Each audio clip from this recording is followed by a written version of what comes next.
sahabat Sonora, kita masih berada di kawasan wisata Danau Pading, Kabupaten Bangka Tengah, dan saat ini kita tentunya masih menantikan kedatangan dari para rombongan peserta Kongres Halal Internasional 2022, dan sambil menantikan kedatangan dari para peserta ya. Kami saat ini sudah bersama dengan Bupati Kabupaten Bangka Tengah, Bapak Al-Ghafir Rahman nih Pak ya. Kita minta waktunya sedikit Pak untuk ngobrol-ngobrol sebentar, boleh ya Pak ya? Boleh. Ini seperti kita ketahui Bangka Belitung itu menjadi tuan rumah ini Pak dalam rangka Kongres Halal Internasional 2022, dan itu menjadi kebanggaan kita tersendiri ya Pak ya. Amin. Dan ini Desa Perlang, Kecamatan Lubuk Besar, Kabupaten Bangka Tengah ini terpilih menjadi satu di antara sejumlah destinasi wisata yang akan dikunjungi oleh para peserta Kongres Halal Internasional 2022. Yang mana pada hari ini para peserta sengaja dikumpulkan di Danau Pading ini ya, sebelum nanti ada kegiatan yang namanya one day tour ya, nanti mengunjungi beberapa destinasi wisata yang ada di Kabupaten Bangka Tengah ini ya Pak ya. Nah Bapak sendiri sebagai Bupati Bangka Tengah itu seperti apa itu Pak menyikapinya sebagai kebanggaannya, dari ini kan menjadi salah satu kebanggaan tersendiri dan tentunya bisa menjadi daya tarik ya untuk para peserta untuk melihat wisata apa saja yang ada di Kabupaten Bangka Tengah ini. Silakan Pak. Baik, ya terima kasih Mbak. Ya alhamdulillah tentunya ini semua karena Allah Subhanahu Wa Taala yang memberikan kemudahan kepada kami semuanya untuk dapat melaksanakan kegiatan seperti ini. Ya kita diminta untuk menyambut tamu peserta Kongres Halal di tahun 2022 ini juga kebanggaan tersendiri bagi kami, dan alhamdulillah hari ini direncanakan peserta Kongres Halal ini akan berkunjung ke Bangka Tengah, dan salah satu destinasi yang kita sediakan bagi teman-teman peserta Kongres Halal adalah wisata di Bukit Pading, Desa Perlang, Kabupaten Bangka Tengah ini. Saya ingin sampaikan Bukit Pading ini adalah salah satu dari 50 tempat desa wisata yang ditunjuk oleh Menkrab sebagai salah satu desa wisata ya, 50 besar. Dan ini kami satu kebanggaan, hari ini kami juga akan memberikan tempat ini sebagai salah satu kunjungan dari tamu-tamu Kongres Halal Internasional tahun 2022 ini.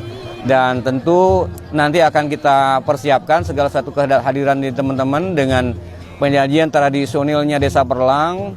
Lalu dari sini kita akan mengajak nanti sholat zuhur bersama di Masjid Perlang, dan kita akan nganggung masyarakat di sini, tradisi daripada masyarakat Perlang dengan makan bersama, nanti nganggung dulang namanya. Nanti kurang lebih dulang itu ada 60 dulang persembahan dari masyarakat Perlang untuk tamu istimewa. Ini adat istiadat di Desa Perlang yang diberikan kepada tamunya. Ya, nanti kita lihat nanti bagaimana servis ini yang diberikan oleh masyarakat kepada tamunya ketika datang. Dan habis itu ya mereka akan singgah kembali ke tempat rumah-rumah singgah ya, yang di situ adalah rumah-rumah peninggalan zaman-zaman terdahulu yang usianya udah ratusan tahun yang masih saat ini berada di Desa Perlang ini.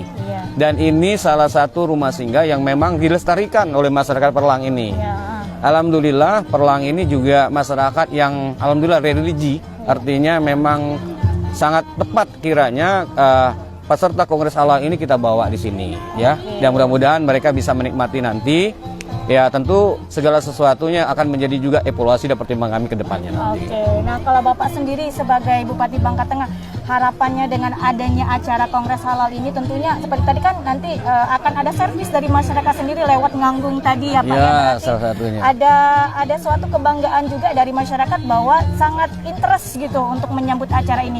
Nah Bapak sendiri secara pribadi itu harapannya ke masyarakat lewat acara ini apa itu Pak, dampaknya yang bisa diambil oleh masyarakat?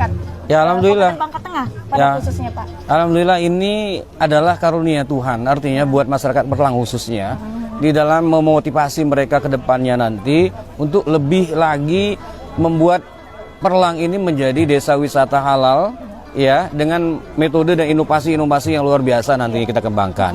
Nah tugas kami pemerintah daerah adalah mensupport daripada masyarakat Perlang, khususnya di sini adalah Pokdarwis masyarakatnya. Jadi ini dikelolakan murni oleh teman-teman anak muda Desa Perlang melalui Pokdarwisnya.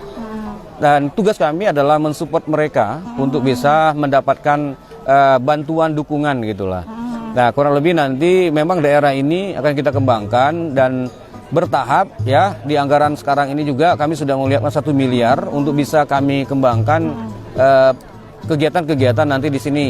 Dan kami sudah membuat semacam desain engineering di sini ya. Ya, mudah-mudahan nanti walaupun agak terbatas, kami minta support nanti dari Menteri Pak Sandiaga Uno. Iya, betul. Kita juga minta support dari Kementerian BUMN ya. Supportnya, kami sebenarnya sudah mendesain daerah ini kurang lebih anggarannya kita butuhkan 5 miliar untuk bisa mempercantik Bukit Pading ini menjadi lebih hebat lagi. Dan satu hal saya ingin sampaikan, Mbak atau siapapun ya, para pecinta Sanora artinya di sini, bahwa di Bukit Pading di atas itu ada Danau Linau namanya. Danau apa, Pak? Danau Linau. Danau Linau. Ya, Danau Linau di atas itu. Ya, kalau kita manjat di situ bisa melalui belakang dari C2 juga bisa, dari atas ini juga bisa. Ya, paling kalau kita trekking jalan kaki paling ya sambil santai bisa nyampe 1 jam ke atas itu. Itu ada Danau Linaunya. Dan konon cerita di Danau Linau itu adalah ada sejarahnya. Ada sejarahnya. Danau Linau itu siapapun yang nantinya bertemu dengan yang namanya pari putih, ikan pari, ya, itu konon ceritanya kalau kita berdoa itu biasanya dikabulkan di situ. Oh iya. Ya, itu siapapun yang menemukan pari putih itu ada. Dan konon cerita di situ nanti kita legendakan dalam sebuah cerita dongeng.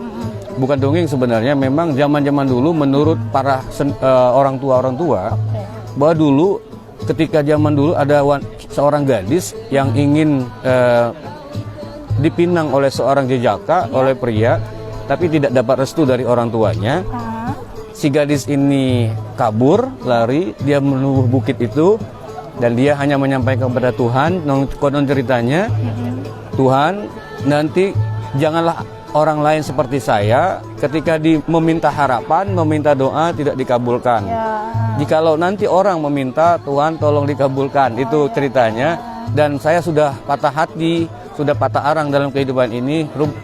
Rubahlah saya untuk hidup selamanya di sini.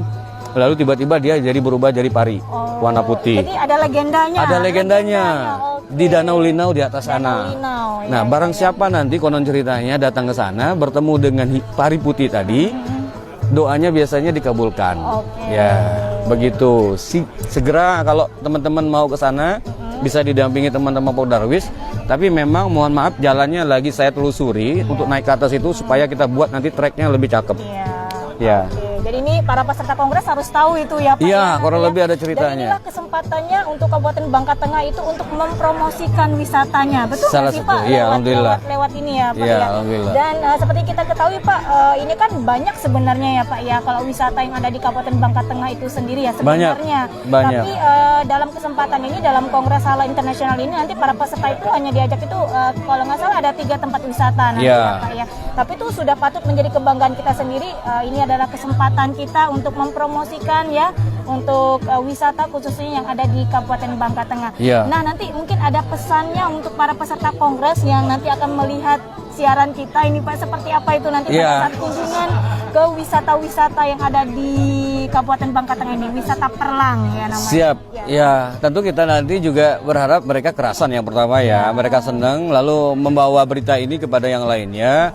Dan tentu kami juga membuka kesempatan kepada teman-teman yang memang melihat prospek artinya di sini untuk bisa dikembangkan, mau investasi, mau mengembangkan ini menjadi lebih baik lagi, bisa juga artinya berkomunikasi dengan kami berikutnya. Kami membuka diri, terbuka untuk semuanya, untuk bersama-sama kita mengembangkan daerah wisata kita di Bangka Tengah ini. Nanti kemudian jadi lebih baik. Ya, ini artinya kami selalu senang menyambut tamu-tamu hari intinya di sini. Apalagi yang hadir di sini adalah orang-orang kongresnya ini adalah orang-orang ulama, orang-orang yang insya Allah nanti bisa mendoakan keberkahan bagi kami di wilayah Bangka Tengah khususnya. Ya, kita masih menantikan kedatangan dari para rombongan peserta ya, ini Pak ya. Terima kasih atas waktunya bersama banyak. Sonora di siang kali ini ya Pak ya. Siap, makasih kita banyak. masih terus menantikan dan nanti kita akan saksikan langsung ya untuk acara pembukaannya seperti apa sebelum kegiatan one day tour ini dilakukan pada hari ini. Terima kasih Pak banyak atas waktunya bersama Sonora. Ya Sobat Sonora, demikian bincang-bincang kami bersama Bupati Bangka Tengah Bapak Al-Ghafri Rahman ya. Tadi sudah banyak bercerita, sedikitnya juga ada legenda, dan ini memang patut kita banggakan ya bahwa Bangka Tengah salah satunya ternyata menyimpan banyak sekali destinasi-destinasi wisata yang pada hari ini para peserta kongres juga akan mengunjungi beberapa tempat wisata yang ada di Kabupaten Bangka Tengah ini. Nanti kita masih akan terus menantikan untuk kedatangan dari para peserta ya. Kami akan update terus untuk informasinya untuk Anda para pendengar setia Sonora FM Bangka.